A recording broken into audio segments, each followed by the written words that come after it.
This program was first broadcast on Canterbury's access media station, Plains FM, and was made with the assistance of New Zealand On Air.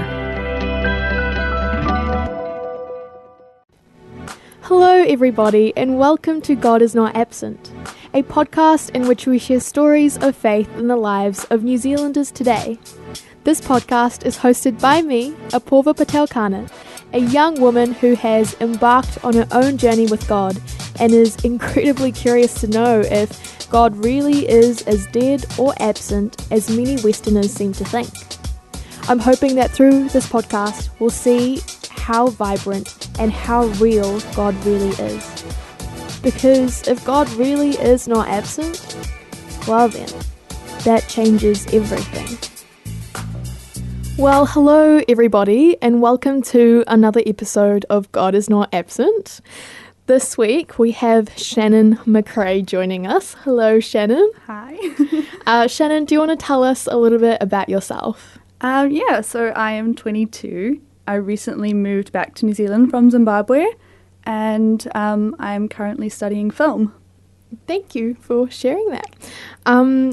Shannon and I know each other because we flat with each other, and I met her this year. And Shannon, I just think you have a really awesome faith, and I love how God has worked in your life, which is why I wanted you to be on this podcast. And I'm excited for this episode and for everyone to hear your story. So shall we get right into it? Yep. Awesome. So my first question for you is, when did you first encounter God in a personal way? So my parents were really active in our church growing up. My mum was a youth pastor and my dad was really involved with youth, and they were really passionate about it. So I've always grown up with God around me. But the first time I actually felt God was on a camp. I just felt God. Mm-hmm. So what was it like when you felt God at that camp? I don't know, I think I just got to know him in a more personal way. Mm-hmm. From there I really decided I wanted to dedicate my life to God. Because I had always had a love of God because of my parents, but I really made that decision for myself when I went to this camp. And I saw how God was moving in everyone else's life and the relationship that they had, and I wanted to have that same relationship. That's awesome. So you were really passionate about God as a child, and you dedicated your life to him. And talking to you, it seems like you're a really happy person as a kid. But in your teenage years, you struggled with depression and anxiety. Can you tell us a bit about what that was like? So it was really difficult because I had been really passionate about God as a kid. And then as I became a teenager, I struggled with depression. I didn't really feel God as close, and I didn't feel that same passion. So I was really angry at God for a while, because I was like, I've been praying like every single day for you to give me this passion back, and it's just not coming back. I just think, it was really difficult. And so I started to stray away from God, because I was like, well, I'm not going to find any comfort in him. But looking back now, I can see how wrong I was in thinking that. But, yeah. So what was each day like for you when you had depression and anxiety? It was difficult because I'm someone who feels really deeply, and I think it's really like a blessing that God has given me, where I can really feel other people's like pain or their happiness and really like just enjoy that with them, or like mourn with them, or like feel the sorrow that they're feeling. But throughout my high school years, I felt quite numb and was struggling to feel any emotion at all.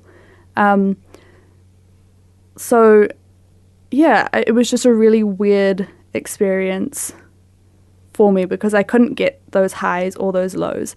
And it was really difficult. And started to really, really struggle, and it affected a lot of areas and aspects of my life. So you said that you couldn't feel any emotion. Did you try and do things to help you feel things more? Yes, I did, but it was definitely more unhealthy ways of trying to feel those emotions. So you said that you were angry at God. Did you still have a relationship with him, do you think, or did you draw away from him? I wouldn't say that I had a close relationship with him. I definitely did start to draw away, and I think the more I struggled, the more I withdrew from God, until I eventually decided that I just wanted to be an atheist. And then I made that decision, and I was an atheist for about a year. So in that year that you decided to be an atheist, even though you didn't have a relationship with God at that point, do you still see, in hindsight, do you still see God working in your life in that period of life? Yes, definitely. And it's really amazing because every little time, well, not little time, but every time he worked in my life, it was all connected. If I can give an example. Totally. Like I was an atheist, and I was still really struggling with depression, and I was still going to church at that point because my parents went to church, and I was sitting there, and this lady came up to me and she was like, you know what, like God told me that in a year you're going to be like so happy. And I was like, oh yeah, sure. And I completely forgot about it, and I was going out a lot and partying and just not really living the Christian lifestyle, because I wasn't a Christian at the time and I didn't see the point in it. And then about a year later, I woke up and like something in my heart was just like, I don't want to do this anymore. And I didn't know that me deciding that like would mean that I would start pursuing God again. But 3 months later, I was pursuing God with like all my heart. Wow. And yeah, and it's amazing because, and that's just one of the examples where God has worked in my life. So were you still suffering from depression at that time? I think I was, definitely. Well, when I was an atheist, I think I was definitely struggling still. But when I was told that I was going to be so much happier, since then, I have not had any depression. That's amazing. I would like, it's really amazing because I've been speaking something over my life the last 3 years, which is my name means filled with laughter. And I've been speaking that over my life because I was like, you know what, God, you spoke this over me the day that I was born. Like my parents gave me this name and it's been spoken over me my whole entire life. And it honestly speaks, like it's true to my character. And since then, that's all I've been. It's just filled with laughter and happiness, and it's great. I can attest to that. We definitely laugh a lot in our flat. Yeah, definitely. So I guess I want to go back to that moment where you decided that you wanted to come back to God. Sorry, did you say it was for 3 months? Well, no, I didn't even decide I was going to go back to God. I just woke up one day and I was like, I can't live the lifestyle that I'm living anymore. I just don't want to do it. And at that point, I didn't realize that I would be going back to God, but like that's the path that God had set me on. And 3 months later, I was somehow pursuing God with all my heart, and I don't know how I got there, but God's hand was in it the whole way through. So what did that look like for you to pursue God with all your heart? Well, I started reading the Bible a lot because at first I was like, this is so frustrating to me because I feel like it's a chore, and I felt really guilty for feeling like it was a chore. And then I heard this really great analogy where it's like, if I wanted to be your best friend, and I only spoke to someone else about you, and like was like, oh, how was a Porva's day? Or what does a Porva like to, like, what's her favorite meal? Then I would not know you or have a relationship with you at all. So that really helped me. And like, the analogy is that if you only listen to worship music and like go to church, I mean, that's awesome. Those are great things. But it's not really a personal relationship with God. Like, by reading the Bible, I'm getting to know what God was like, what his nature is, what his favorite things are, what his likes are, what his dislikes are. And through that, I'm creating a relationship. I'm not just hearing about him, but I'm actually building a relationship with him, which is really cool. So that really helped me. And then from there, I was like, oh, I want to know everything about God. That's awesome. I love that. That's a really cool analogy. I guess something that I really admire about your faith is that you've gone on this huge journey of ups and downs in your faith, but you're learning to trust God, and you're kind of pursuing that each time, even when it's hard, to try and grow deeper in your trust with God. And I was just wondering, what has that journey been like of trying to trust God more and more? It's definitely really difficult because I'm also a little bit of a control freak, and I always think I know how to control, like, how to run my life better, which is not true. But it's been really encouraging for me to look back on my life and seeing, like, all the, like, hard things that I've been through, and just seeing how God has, like, worked in my life. And then just using that as encouragement to just every single day wake up and hand over the things that I find hard or the things I want to control and give them back to God every single day. So you made the decision to move to New Zealand from Zimbabwe, and talking to you, it seems like God was totally heavily involved in that decision. So I wanted to ask you about that and ask you, just tell us that story of you moving here. Yeah, so last year I actually had no plan of moving to New Zealand. It was literally, I made the decision, like, it was sort of like a split-second decision, and I was like, you know what, I want to go back to New Zealand. And it came through a lot of heartbreak. I went through quite a lot last year and just, like, struggled with my self-worth and just, I was really struggling. And I was just like, I don't want to do this anymore. And I was also really lonely. And I was praying. I was like, God, I just want a really awesome church community. I want to serve in a church. I want some awesome Christian friends. And then I wasn't really finding much. I didn't have much luck finding a job. And I was trying to get into marketing, mainly because I was like, oh, I can take photos and market at the same time, or, like, make videos and market it and stuff. And because I didn't believe that I could be a filmmaker. And then one day I was like, actually, if other people can do it, why can't I? And I saw this really awesome film course online, and it was here in New Zealand, and I was like, you know what, I'm going to do it. And I called my parents, and my parents were like, actually, we think that's an excellent idea. I flew over in October, and now I have this awesome group of Christian friends, and it's so cool to hear their stories as well, because last year they were praying for the exact same thing that I was praying for.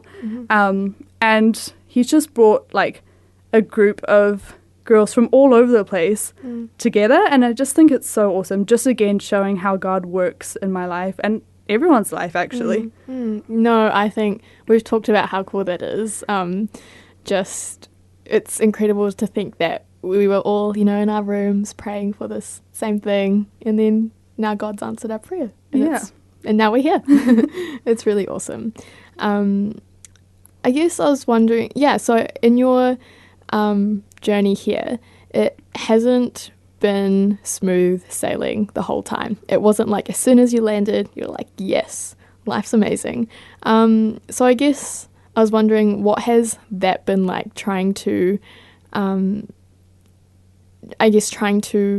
navigate your relationship with God while things haven't been going like perfectly well here? Yeah. I think, again, it goes back to seeing, like, because there's always going to be difficulties and trials, and it just goes back, again, to seeing what God has done previously in my life. Arriving here, I'm in a different country, I'm feeling a little homesick, and then I'm just like, okay, you know what, God, I'm just going to hand this over to you again. And then, 3 months down the line, I've got awesome friends. And then I'm like, if I just hold out and I wait for what God is doing in my life, I'll see it and it'll be great. So yeah, I think that's really helped. But then also sticking close to God, I think sometimes it can be really tempting to move away from God when we're feeling sad or like, I don't know, afraid or, so just sticking close to God and fellowshipping with people really helps me, because it's awesome to see that I'm not the only one who goes through struggles. And it's cool to see how other people have dealt with struggles in the past, and then I can take that and apply that to my life. Yeah, so what do you think God is challenging you in at the moment? Because you've matured in your faith a lot from when you're younger. So what do you think is the next step in your faith? I think it's definitely to not look for the next thing, because I've had a lot of struggles throughout my life. So I'm, when God did something in my life, I was like, that's awesome, God, but what are you going to do next? Like, how are you going to fix this? Or how are you going to do this? And he's awesome, and he showed up every single time. But now it's like, I'm in a really good place in my life. And God's just like, now you got to rest in me. And yeah, I find that really difficult, because I'm like, but what's next? Like, where are you going to show up again, God? Like, because you're so good. And yeah, he's really just encouraging me now to just rest in him and being like, like, the struggle's over. Just be with me. Whoa, that's good. That's really good. I love that. No, I think I have the same thing. Like, it's so easy to think about my future and what things could be like. But I think I have the same thing of actually things are really good right now. And just learn to be joyous in the moment. So it's cool that I feel like we're going through a lot of the same things. Yeah. It's really exciting. Yeah. So going back to the fact that you've been on this huge journey, do you miss the faith that you had as a kid that was just so childlike? Yeah, I definitely do.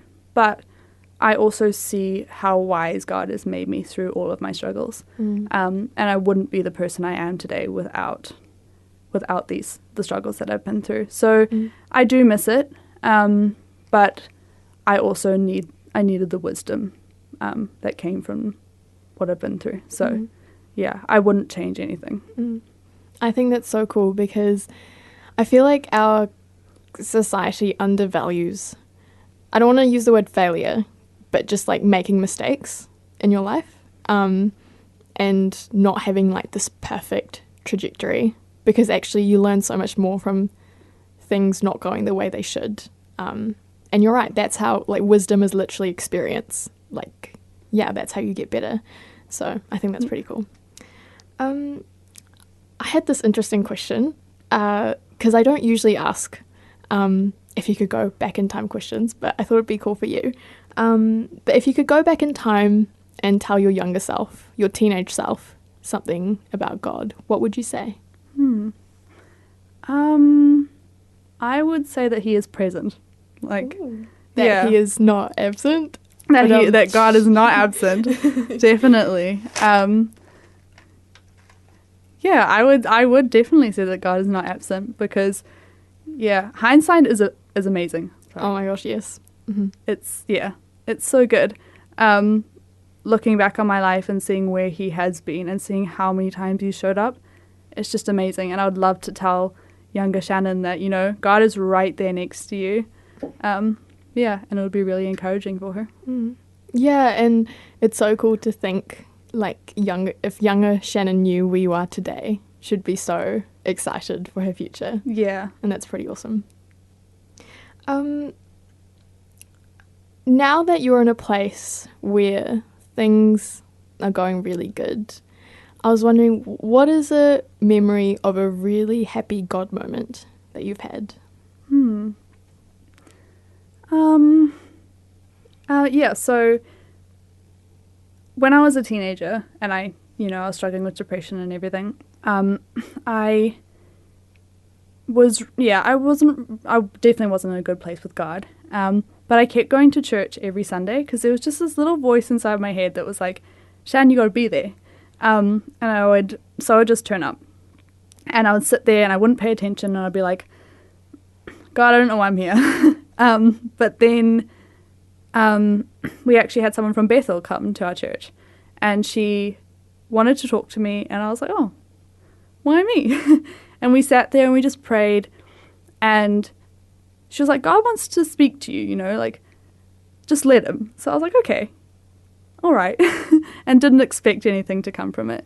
And I was sitting there and, I was clinging to my depression a lot as my identity.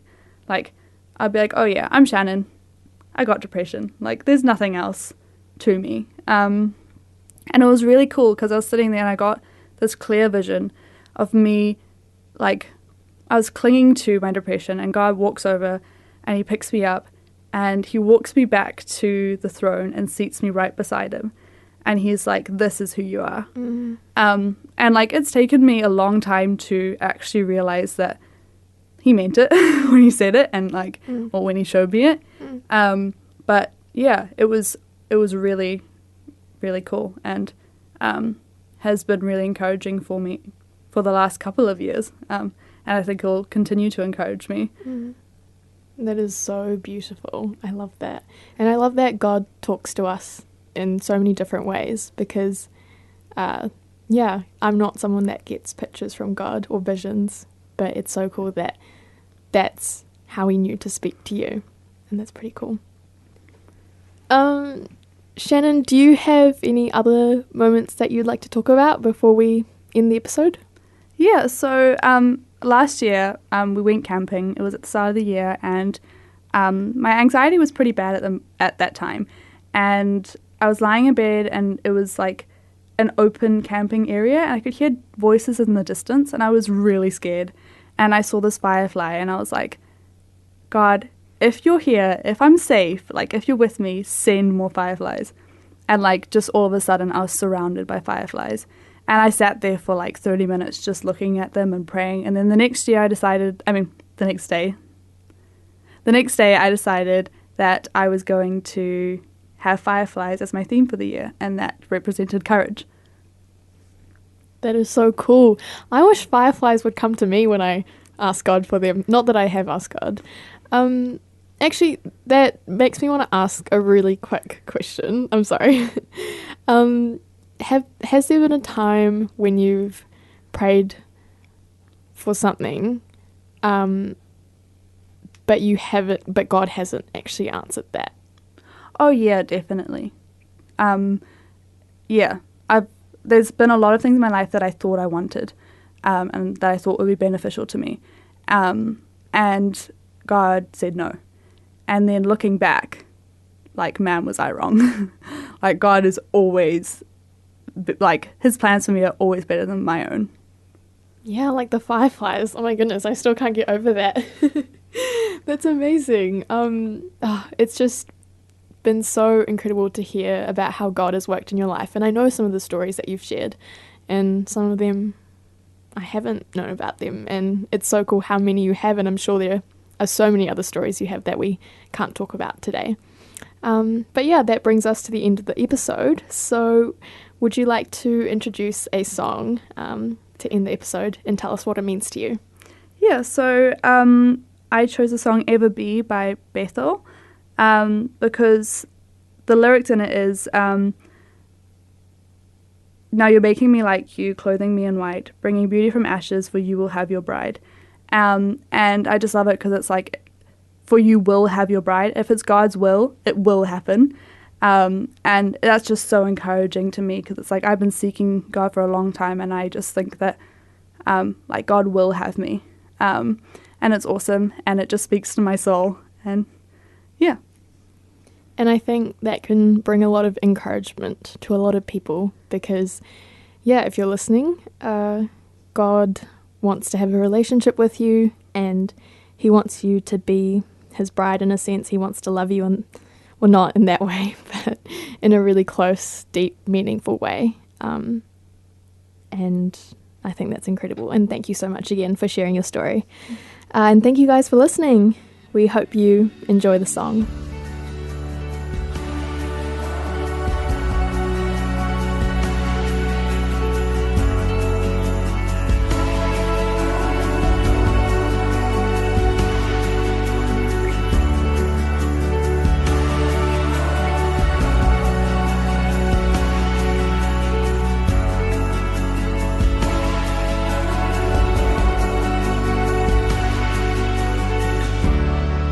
Your love is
Thank you for listening. Tune into our episodes every other Sunday at 12:30 p.m. on Plains FM 96.9. Otherwise, catch us on Spotify or Apple Podcasts. Remember to stay in touch on our Facebook page at God Is Not Absent. See you guys later in our next episode.